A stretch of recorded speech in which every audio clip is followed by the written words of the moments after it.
What is in there? Do you guys hear that? I know that can't just be me. I know it's not just me. There's something in there.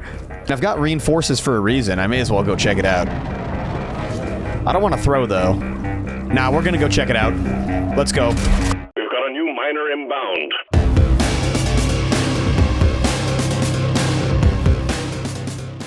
As many of you know, I have spent my fair share of time squashing bugs and blowing up robots. With well over 300 hours on the game, it'd be very easy to assume that I love Helldivers 2. And I do, but that's just the tip of the iceberg. I love the horde shooter genre in general, especially ones that can be enjoyed with friends. But there's always been one that, for really no good reason at all, has eluded me.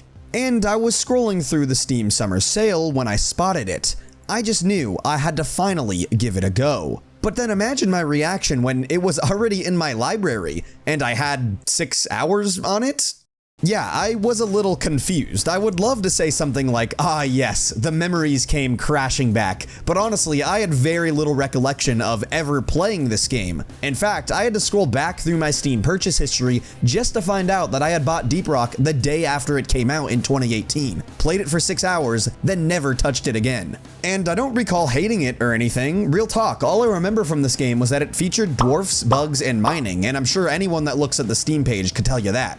I genuinely don't remember anything from my few hours in 2018, so I am basically coming in like it's my first time ever playing. And honestly, I am ecstatic that it worked out this way, because I know a good chunk of the Helldivers community has a soft spot for Deep Rock, and I want to give you my genuine reactions and thoughts on the game as I experience it for what is basically the first time. So without further ado, my name is Easy, and here is my experience, thoughts, and kind of a review of Deep Rock Galactic. Enjoy. Is there a tutorial? Oh, tutorial right here. Okay, we're gonna play the tutorial. We're getting the true beginner experience. Game is so loud. The first thing I decided to do was to play the tutorial. Quite honestly, this is something I usually skip when playing games, but I figured it would be helpful here so I didn't get lost in the mines and make myself look like the total noob that I was. The tutorial was the first time I got to experience the beauty of the low poly art design and graphics of the game. It gives me a bit of a retro feel, but not so much that the game becomes hard to look at. It is very easy on the eye, and I think that can be credited to their use of lighting and colors. I'm serious, the lighting really stood out to me here. I know it's just my first taste of it, but throwing that first flare had me a bit in awe just seeing how the lights interacted with the world. Lots of games get lighting really wrong. It's genuinely a hard thing to get right. But Ghost Ship Games has absolutely nailed it. However, we're going to loop back around to the colors and lighting later because the deeper you get into the game and the more environments you visit, the more beautiful it becomes. Outside of my first taste of the graphical beauty, nothing real special happened during the tutorial, so let's just fast forward to after I have the very basics down. Now, I'll say again, remember, I did play back in 2018 for a very brief amount of time, so I did have a class that was level 6. I decided to not play that class for now so I could get the true noob experience. And also, Driller has a really cool name. Ask your mom about it, that's what she calls me. Instead of the level 6 gunner, I went with Driller and just kind of went straight into a mission. I wasn't really sure how the difficulties worked in this game, so I went with a hazard level 4. If you're a Deep Rock player, you probably know this mission is not going to go well for a new player. We have arrived. Bosco, is that Bosco? He saluted me. What an awesome guy. That's crazy, we have Flappy Bird in DRG. So trash though. Jet boots? No. Oh, we are so up. I wasn't immediately swarmed with bugs. My new best friend Bosco gave me a salute, and I played a Flappy Bird clone to earn some jet boots, so I thought this was going to be an incredibly simple mission. Well, you know what they say, ignorance is bliss. Whoa, whoa, whoa, whoa, whoa. What in the world is that? That was balanced.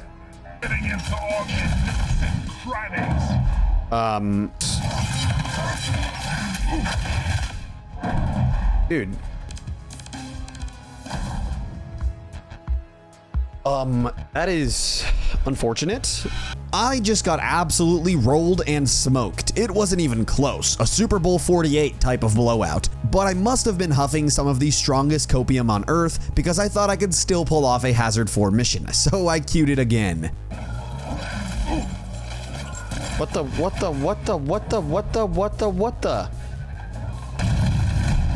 This flamethrower kinda sucks.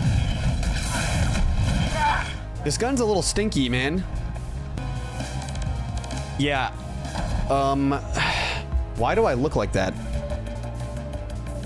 Yeah, do I even need to say it? Hazard 4 wasn't working out. It was actually really surprising how hard this game was. Obviously, this was the second hardest difficulty, but still, I stood absolutely no chance in these missions. So the only move from here was to lower the difficulty to 3, but I also decided to swap characters from Driller to Engineer, as I wasn't a huge fan of the Driller's weapons so far. And going down one difficulty actually resulted in me completing 2 missions in a row. The difference from Hazard 3 and 4 was very stark, but I also think it had something to do with Engineer being a really strong class. So I continued playing on Hazard 3 with Engineer with about a 50% success rate. Some missions I'd fail out and some I'd complete, but I knew with each one I was getting better and would eventually be able to face those Hazard level 4s.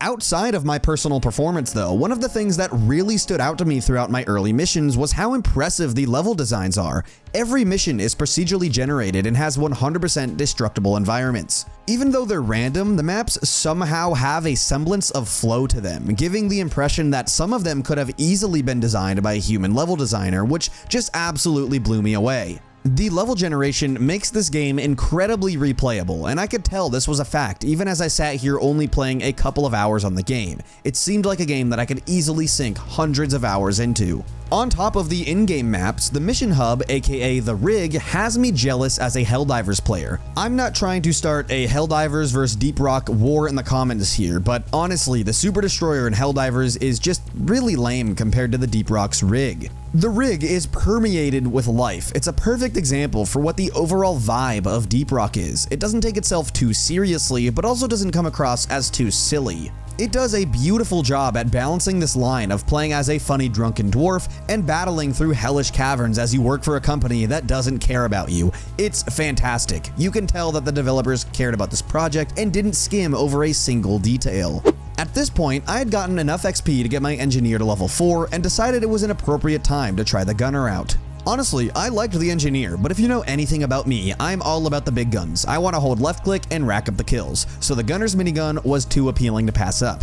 And I'm glad I didn't pass it up. I was really falling in love with the Gunner's kit. However, I still had a roughly 50% success rate on Hazard 3, so I decided to enter matchmaking and see if a second player would help make the difference. Unfortunately, this meant my friend Bosco had to go away for now. During my first match-made mission, we were no longer just fighting bugs. It was a sabotage mission, meaning we had to fight robots that were protecting another company's minerals. This was a really fun change-up from the normal pace of the game, and it gets especially hectic when both bugs and robots are coming at you at the same time. It was during this sabotage mission that I ran into my first ever boss in Deep Rock Galactic. This really took me by surprise, but with my higher leveled, randomly matched teammate, I knew we stood a chance. But it ended up being much harder than I thought it would be. This thing was very tanky and it did a ton of damage, but what really stood out to me was that it was just a solid boss fight. It was traditional in the sense that it featured different phases, had a few different choreographed attacks, and even weak spots that you'd have to reposition around the arena to shoot at. But while it was traditional in those senses, it all felt very on brand, and that's a good thing in my opinion. Sure, it was definitely different from an alien bug creature, but this fight didn't feel out of place at all. It was very grounded in the mechanics and the world of Deep Rock, and was overall a satisfying fight. Eventually, we did bring it down, and it's probably wrong of me to think this way, but after the fight, all I could think about was imagine if that type of fight was in Helldivers 2. Just imagine it. Your objective is to kill a Hive Lord, and instead of a traditional mission, you get dropped into an arena with a massive boss fight, complete with different phases and support enemies as you work together with your teammates to bring down the beast. Does that not sound amazing? But I digress. I don't want to sit here and compare DRG to Helldivers this entire time, but the things that Ghost Ship Games has done in 6 years of live service should really only make you hopeful for Helldivers 2's future, as I guarantee nothing like this boss fight was in the original release of DRG. Anyway, it's fair to say I was really enjoying my first couple of hours on Deep Rock Galactic, but I've been told this is a game that's made to be shared with friends. Bosco makes for a great companion, but it's nothing like having a dwarven brother to share your loot with, so instead of random matchmaking, I brought in one of my friends who is a veteran Deep Rock gamer to show me the ropes. Honestly, a big shout out to my boy Nathan, who has been supporting me since day one and didn't hesitate to hop on and show me how to play Deep Rock. When I tell you he taught me the game, he taught me pretty much everything. He's also an admin in my Discord, where you can also join. We have 1,800 members with very active looking for group channels, so go hop in there if you're looking for some teammates or just want to talk about games. Discord.gg/it'seasymode. I'll see you there. Back on topic though, my boy literally taught me everything. It was during these many missions that we played together that I began to really get a much larger and clearer picture of the game. Sure, it was always fun to jump around and squash bugs, but now that I understand how things like progression and other certain game mechanics work, I not only played much better, but had a way deeper appreciation for the game. It was here where I really started to get an arena shooter feeling. Despite taking place in caves, the game features many wide open areas where your platforming skills and creativity can take center stage. Originally, when coming into this game, I figured it'd be a lot like Helldivers 2 in many respects, but if you ask me, the two couldn't be any different, at least when it comes to the core gameplay. Again, Deep Rock features procedurally generated 100% destructible maps, so a lot of interactions you have feel like a sandbox combined with an arena shooter. It's almost like if Doom had environments that could be destroyed. Aside from fall damage, DRG isn't concerned with being bound by realistic physics, which gives you far more freedom when it comes to combat, movement, and strategy. When approaching missions or enemy encounters, you are only bound by your own loadout choices and creativity. If you want to jump and fly around the map, you can do that, or if you want to set up a camping spot at the top of a cavern, you can do that too. Even more impressive is that every map is genuinely massive. I have yet to hit a barrier in a map. I don't even know if they exist. I assume they do, but I have yet to find one. Seriously, there have been multiple times where I had to pause and say, wait, we're going even deeper? And yep, of course we did. Considering how large the procedurally generated destructible maps are, you'd assume that this game is riddled with bugs and glitches, but I'm happy to report that I have not encountered a single one. This might be a lame thing to be in admiration of, but the fact that the mule, which is the robot that follows you around the map, can traverse everything that you create and find its way through the paths that you and your team made is incredibly impressive. In the current state of the games industry, I would expect that this would be a feature that would just never work. I mean, can you imagine if Helldivers 2 had a robot on legs that followed you around the map? That game doesn't even have destructible environments, and it would still get glitched and stuck in every mission, I guarantee that. I also realized that there's actually a pretty crazy amount of mission variety in this game. I actually had to look it up on the wiki. There is a total of 8 different mission types in Deep Rock. But then it hit me. That's exactly it. There may only be 8 different types of missions, but each one is so wildly different from the other that individually they feel like completely different experiences. In one mission, you'll have a simple task of just collecting a certain resource, but in another mission, you might be on top of a massive drill that drives through the map as enemies chase you down. But I can definitely understand that after a certain amount of hours, it can start to feel a little repetitive playing the same 8 different mission types every game. But again, I think with randomly generated maps, there's enough variety here to keep a player satisfied for many hours. But if the mission variety and procedural generation isn't enough, the progression will be. There is a ton to unlock in this game. Some of it can actually be pretty grindy, but there's also a lot of stuff that you'll unlock very quickly. For example, everything that has to do with the basic weapon system is pretty quick and simple. You just play the game and collect credits, resources, and XP. Then as you level up, you have the option to purchase weapon mods or unlock different weapons. It's very simple, and the weapon mods really do change how a weapon can be used, so there is a lot of room to theory craft and try out different loadouts. And that's just the weapon system. There is a ton more here that I genuinely don't have time to explain because otherwise this video would be an hour long. Trust me though, there is plenty to unlock and a very solid late game grind for those who are looking to sink in a ton of hours. Side note, DRG also features a battle pass-like system that is tied to the season, but you can choose to go back and play any season you want, so the battle passes never expire. Oh yeah, and they're also all free. The only microtransactions that exist in the game are purely cosmetic and not tied to any unlock or XP system. You pay $7 and get skins for weapons and characters immediately. It is almost unheard of for a game to just straight up give away battle passes for free, so I really respect this. You pay for the game and you get the content, period. That's how it should be.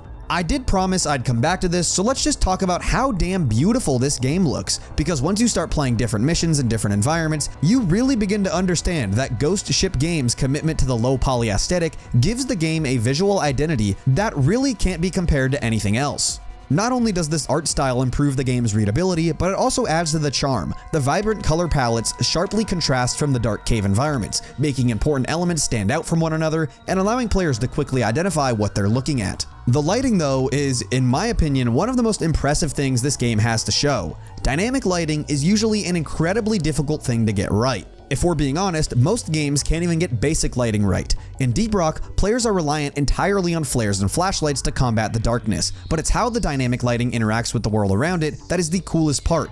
The shadows in this game are very realistic, which is an underrated aspect of the game and is essential for creating that sense of depth and danger that should always be present when in a dark environment. Point is, the game looks beautiful, and like I mentioned earlier, it gives me a retro feel, but that feeling isn't solely created by just the visuals alone. The music and sounds play a crucial role in complementing the visuals and tying everything together in a neat bow. The soundtrack is a mix of synthwave and electronic, which gives me heavy 80s vibes. But the great part is that from what I can tell, the music is dynamic. The soundtrack changes based on the gameplay, and that alone isn't a big flex. Most, if not all, modern games do this, but what I really appreciate here is Deep Rock's choices for what they use as ambient tracks versus combat tracks. The game is kind of played in two phases, exploring/mining and combat, and the music syncs up with both. During the exploring phase, it uses more ambient tracks and sometimes doesn't play anything at all, adding to the sense of eeriness and mystery of what lies ahead. But during combat phases, the game all-ins on the synthwave. It's a ton of fun when you're just chilling and mining, then mission control says bugs are on the way, and the music starts blasting. I don't know how to explain it, but the overall art design, graphics, and sound just click with this game. I couldn't see any other direction working for DRG. For whatever reason, the low-poly retro visuals combined with the synthwave tracks is just absolutely perfect for a game about drunk dwarves that kill bugs and mine rocks. At this point in my Deep Rock journey, I was pretty alright at the game. Level 4 Hazard definitely wasn't a breeze, but it was doable with teammates. I felt confident to take on any challenge and, more importantly, talk about the game in a video like this. But there was one final thing I was missing out on: playing with a full squad of friends. I had been told multiple times that this was the type of game that needs to be enjoyed with friends, and I did believe those people, but I didn't quite realize how much fun it would actually be. Hold up, this is kind of sus though.